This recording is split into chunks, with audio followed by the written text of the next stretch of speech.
Good morning, traders, and welcome to the daily call today, Tuesday, the 5th of November. Before we get started, as always, please understand that any advice in today's session is of a general nature only and that your personal circumstances have not been taken into consideration. Okay, let's have a look at what's happened in yesterday's markets. The only data to come out was local. Our retail sales number missed the mark at 0.2%. They were quite disappointing. Data in pretty much every respect. Aussie dollar lost around about 30 odd pips for the session against the US dollar, and the AUDUSD is now currently trading at 68.80. That was all that happened yesterday. Time to move on to our chart of the day. The chart that I have found for us this morning is the Aussie yen on a daily time scale.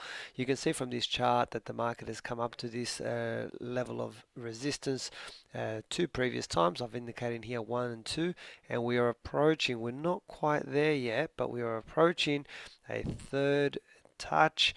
Let's see if we can produce some kind of a price action reversal in this hot zone that I'm highlighting here.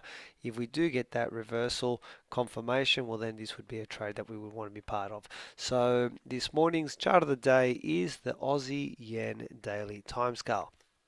All right, what's on the agenda for today? Melbourne Cup Day, of course. Traditionally, the first Tuesday of the month is the RBA rate statement. Now, there's no expectation of any interest rate cuts.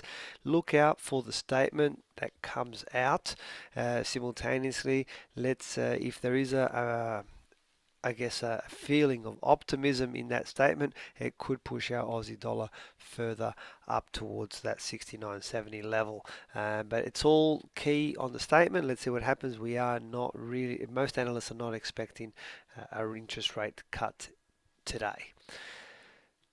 After midnight, 12:30 from Canada, we have the trade balance due out.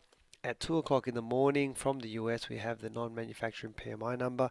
And then probably before I speak to you next, tomorrow morning at 8:45 from New Zealand, we have the employment change and the unemployment rate figures due out. Guys, that wraps up the session. As always, please feel free to contact us if you do have any questions. Follow me on Twitter at ChatFX for trade setups and breaking news. Most importantly, hope you all have a fantastic trading day. Have a great Melbourne Cup, and I'll talk to you tomorrow for the daily call. Bye for now.